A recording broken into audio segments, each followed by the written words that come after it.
காவிரியாறு வலம் வந்து சுழித்து ஓடிய வலம் சுழி இதுவே.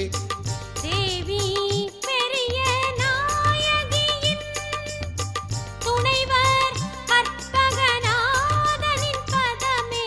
நாவின் வேந்தர் சம்பந்தர் தேவார தமிழை பாடிடுவோமே. பாவம் படுகுழியில்லாத வாழ்வில் வளமுடன் வாழ்வோமே.